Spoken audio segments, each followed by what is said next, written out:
Good morning, students.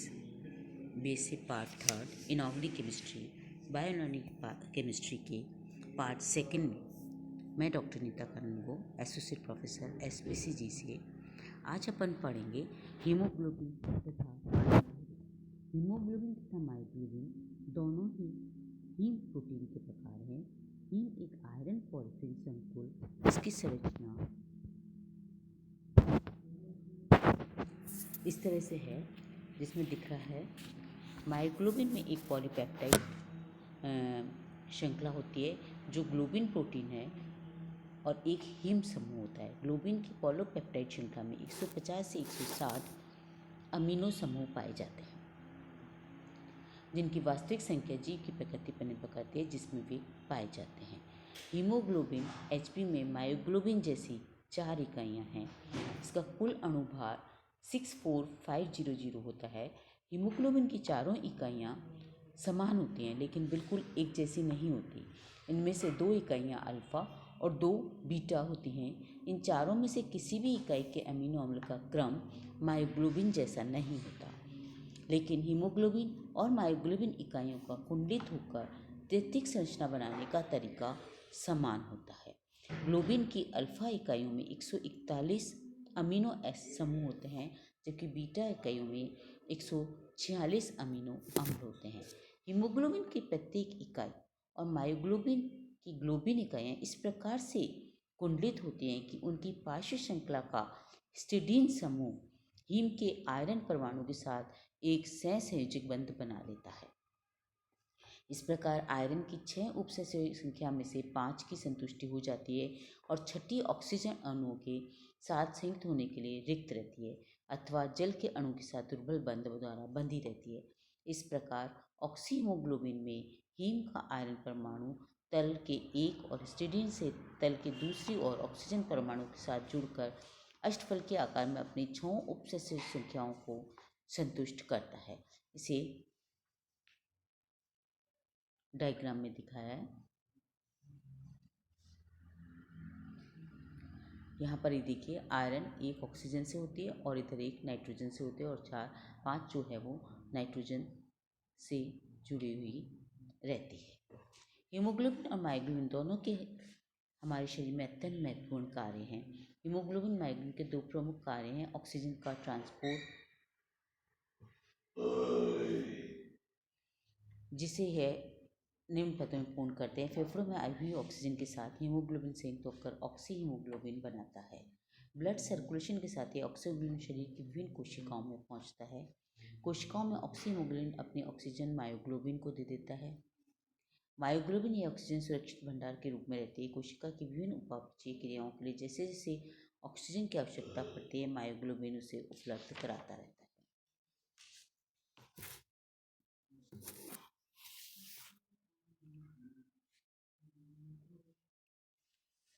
Haemoglobin किसी अन्य amino अम्ल के साथ कोशिकाओं में उपापचयी प्रक्रियाओं में बनी हुई CO2 को संयुक्त करके उसे रक्त परिसंचरण के साथ फेफड़ों में पहुंचाता है। फेफड़ों में गैसों के आंशिक दाब में अंतर के कारण हीमोग्लोबिन से कार्बन डाइऑक्साइड मुक्त हो जाती है और उसके स्थान पर ऑक्सीजन संयुक्त हो जाती है जिससे पुनः ऑक्सीग्लोबिन बन जाता है। ये चक्र चलता रहता है। हीमोग्लोबिन और मायोग्लोबिन दोनों की यह विशेषता है कि ये ऑक्सीजन के साथ उच्च दाब पर संयुक्त हो जाते हैं, लेकिन जब उपापचयी क्रियाएं संपन्न होती हैं और ऊतकों के तंत्र में CO2 उत्पन्न होती जाती है तो तंत्र का pH कम हो जाता है और ऐसी स्थिति में HbO2 तुरंत ऑक्सीजन मुक्त करके दूसरे अमीनो अम्ल के माध्यम से CO2 के साथ संयुक्त हो जाता है।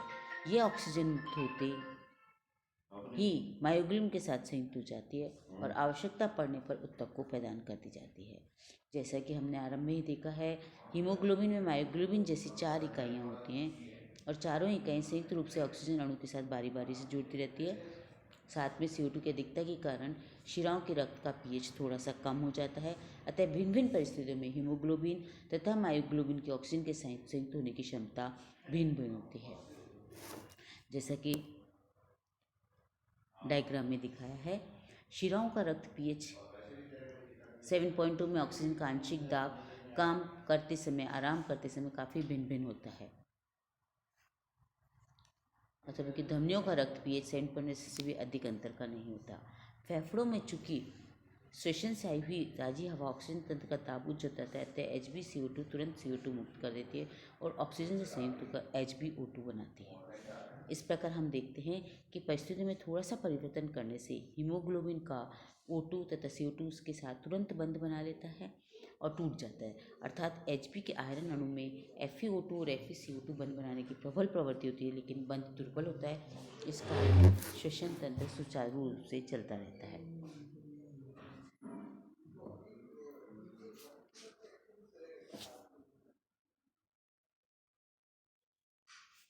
CO और PF3 आदि गैस के विषैला कहा जाता है और इन विषैली गैसों से मनुष्य की मृत्यु तक हो जाती है। इस कारण ये गैसें अधिक श्वास के समय हमारे फेफड़ों में चली जाए तो ये हीमोग्लोबिन के संयोजन का बंध उदाहरणतः FeCO बंध इतना प्रबल हो जाता है कि टूटता नहीं है। ऐसी स्थिति में HbCO ऑक्सीजन के साथ संयुक्त नहीं हो सकता।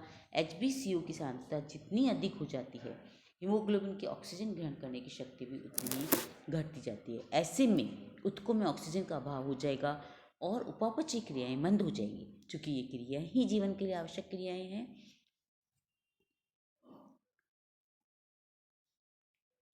शरीर पर विषैला प्रभाव डालती हैं और arsenic oxide, barium carbonate, lead, mercury, cadmium आदि ये धातु उनके यौगिक प्रोटीन, अमीनो अम्ल, एंजाइम के साथ संयोग करके क्रियाशीलता को नष्ट करती है।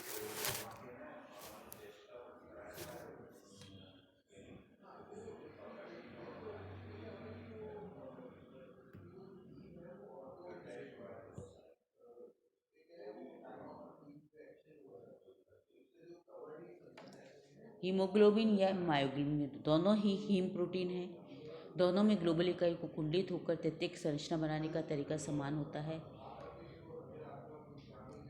मायोग्लोबिन में 150 से 160 अमीनो समूह युक्त एक पॉलीपेप्टाइड श्रृंखला ग्लोबुल प्रोटीन और एक हीम होती है, जबकि हीमोग्लोबिन में ग्लोबुल प्रोटीन की 4 इकाइयाँ, जिनमें दो अल्फा इकाइयों में 141 अमीनो समूह जबकि शेष 2 बीटा इकाइयों में 146 अमीनो समूह होते हैं। इन चारों में से किसी का क्रम भी मायोग्लोबिन जैसा नहीं होता। हीमोग्लोबिन में रक्त वाहिकाओं में रक्त होता है जो शरीर को ऑक्सीजन तथा कार्बन डाइऑक्साइड के परिवहन का कार्य करता है, जबकि मायोग्लोबिन में कोशिका ऊतकों में विद्यमान रक्त में होता है जो वहीं रहता है। हीमोग्लोबिन ऑक्सीजन के साथ संयुक्त होकर ऑक्सी हीमोग्लोबिन बनाती है जो बड़ी आसानी से ऑक्सीजन मुक्त करके पुनः हीमोग्लोबिन बन जाता है, अर्थात HbO2 बंध दुर्बल होता है। इसके विपरीत मायोग्लोबिन ऑक्सीजन के साथ अधिक प्रबल बंध बनाता है और उसमें केवल तब मुक्त करता है जब कोशिकाओं में ऑक्सीजन की अत्यधिक कमी हो जाए। हीमोग्लोबिन शरीर में ऑक्सीजन को नियमित सप्लाई करता है, जबकि मायोग्लोबिन ऑक्सीजन के भंडार के रूप में रहता है एवं केवल आवर्त के दौरान ही ऑक्सीजन को उपलब्ध कराता है।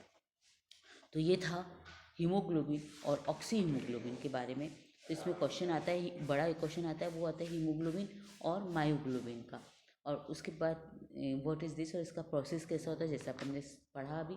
और दूसरा क्वेश्चन आता है comparison between haemoglobin and myoglobin, इसका भी क्वेश्चन आता है। और कई बार ये क्वेश्चन भी आता है कि हीमोग्लोबिन का हीम स्ट्रक्चर तो किस तरह से बनाया जाता है। तो वो हीम स्ट्रक्चर के लिए